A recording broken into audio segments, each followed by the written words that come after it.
It's the Real Estate Podcast, brought to you by ANZ Home Loans for financial well-beings. And welcome back to another episode of the Real Estate Breakfast, talking property news as we do every day of the week, even on a Sunday morning as we wake up to a coffee and a nice relaxed breakfast, or perhaps you are getting ready to head out the door to an auction or to a real estate viewing. Whatever the case is, enjoy your Sunday the 21st day of July.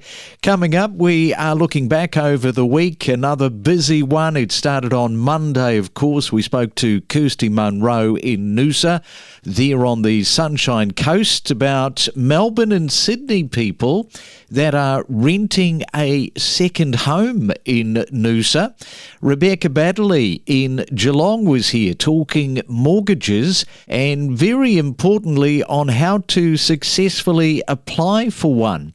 And Reece Beckley from Werribee in Melbourne, he's seeing a lot of Sydney buyers move into the Melbourne property market to buy in areas like Werribee, which represents fantastic buying.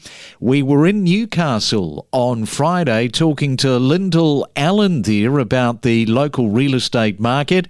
And coming up tomorrow, we are going to be talking with Dan Halpin. He is the CEO from Cybertrace about scammers and cybercrime on the rise, and just what the political willpower is to help us with increased online cyber dollars being spent so we feel a little bit more safer. So that is coming up tomorrow on the Real Estate Breakfast. Every week, we present so much real estate. They do look for these striking four-bedroom homes. Everything is there, and they're quite happy to outlay some of this coin right up to $2,500 a week. Correct. Yeah. So a couple of my properties are our prestige properties. One of them that I mentioned in the article, they're paying $26.50 per week. That landlord literally thought of everything. He wanted the tenants just to basically bring their clothing and their personal belongings and virtually relax. So they work from home and they work around Australia, these tenants. So it's very convenient for them.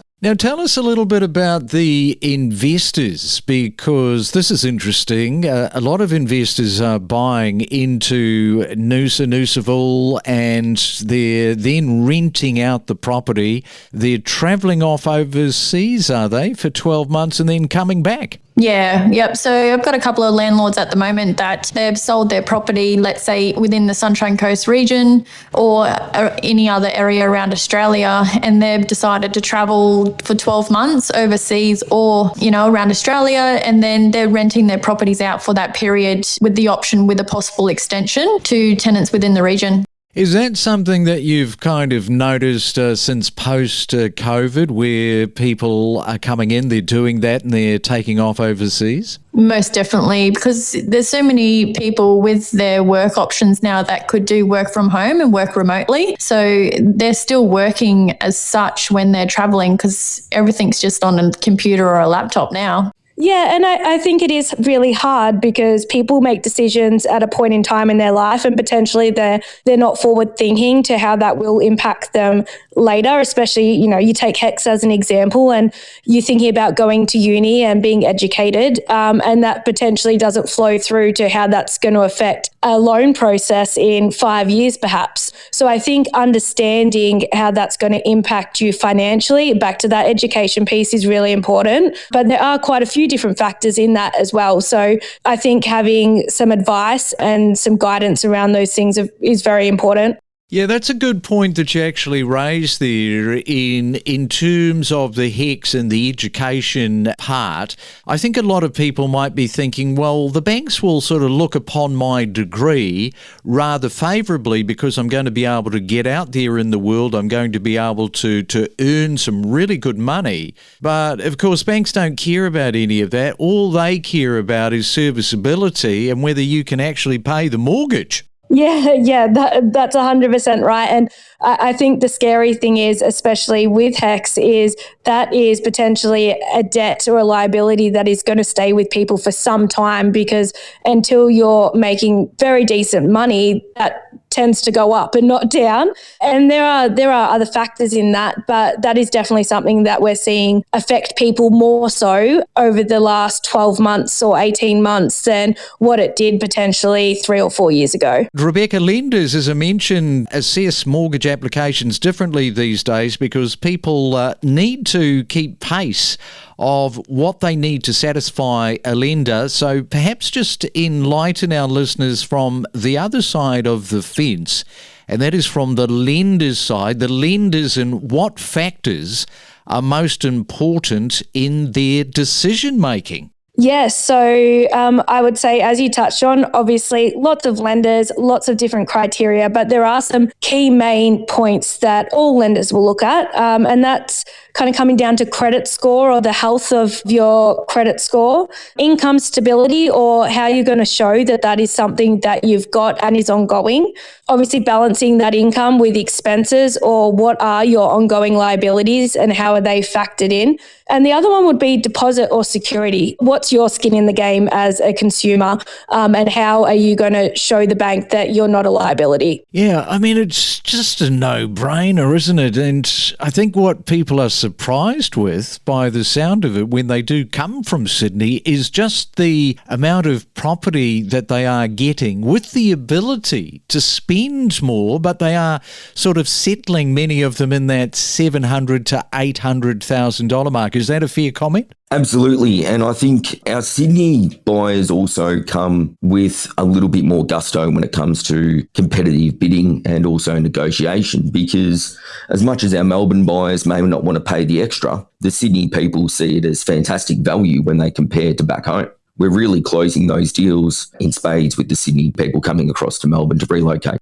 I guess that you're seeing it from the locals on the ground, because the locals probably don't have as much enthusiasm and gas in the tank as much as the Sydney ones. Just coming back to that point where they see the value and they're probably quite aggressive and they knock out a lot of these local buyers as a result. That's exactly right. You know, we're finding that dealing with the Sydney buyers, the negotiation process is a lot better because they are seeing the value. You know, where you compare with your Melbourne buyers, they're getting knocked out by these Sydney investors. Again, when they compare back home, it's just fantastic value. I mean, we're 35 minutes out of the city, 35 minutes down to Geelong and the Surf Coast, and you're buying a 4-bedroom family home for a median sale price of $700,000. We are talking to Reece Beckley from Barry Plant in Werribee there in Melbourne. Seems like a lot of Sydney buyers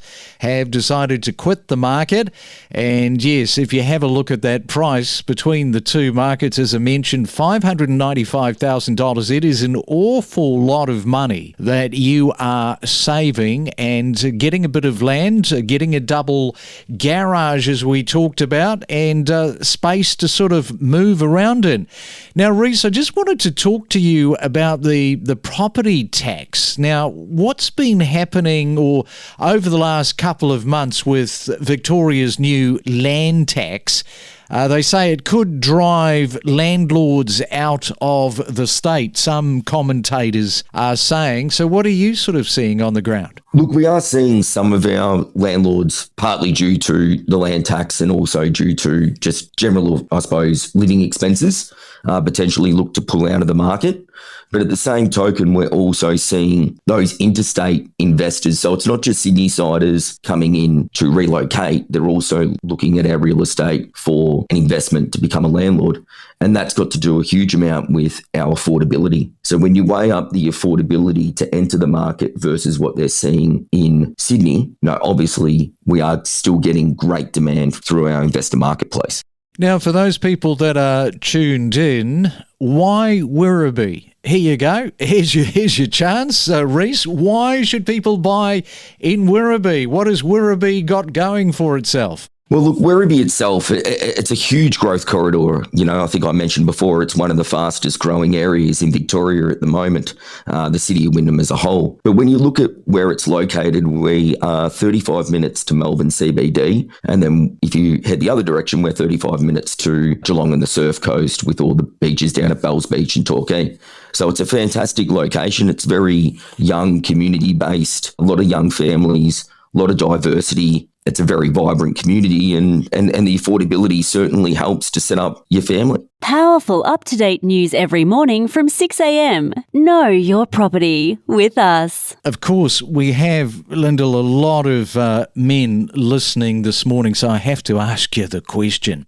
What is it that separates the boys from the girls when it comes to real estate agents? Well, look, everybody's different, but I do believe that the attention to detail that women bring to a sale does make it stand out, especially in a market such as this where it is tough and you really have to put a lot of time into marketing a home and presenting it properly. I think our communication is next level, and I think we drop the ego a little bit too. Yeah, I've said this before, and that is it's all about being authentic. The more authentic you are, the more engagement you will have with people on social media. It's kind of the same with podcasting, if we're trying to do something which isn't authentic, people are going to switch off in a really quick hurry. Now, I want to get to the real estate because I mentioned Newcastle's median house price point, 865. The apartments too, I think it's around that 690K, maybe slightly less than that. So the apartment market, what's been happening in that space? The apartment market has still stayed quite strong. We have seen a lot of new developments, especially in the last 10 years in Newcastle. Yeah, the apartments really vary. You might have a one-bedroom studio for $600,000 or a penthouse sold for over $10 million in Newcastle last year. So it's completely broad, but majority of it is very affordable. The rentals in Newcastle are also incredibly strong. So we do see investors jumping into that market a fair bit, but you have a lot of water views from majority of the apartments, whether it's an ocean view or a harbour view. So they are very appealing and I believe very affordable as well. Lyndall, what are some of the biggest driving points that have people moving into your area? Why don't you list those off for us this morning? Oh, there's so many. First of all, we have the incredible coastline. Our beaches are spectacular. They really, really are great for surfing too.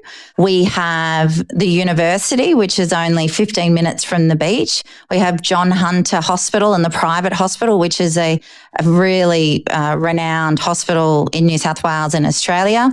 But we also have Williamtown Airport, which is 25 minutes from the heart of Newcastle. So it really delivers this broad lifestyle without the hustle and bustle of Sydney. Everything's 5 minutes in Newey. It's amazing.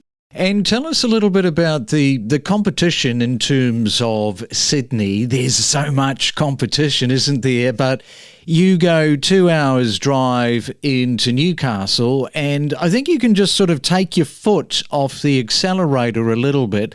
Take your time, to choose. There's a little bit more breathing space, isn't there?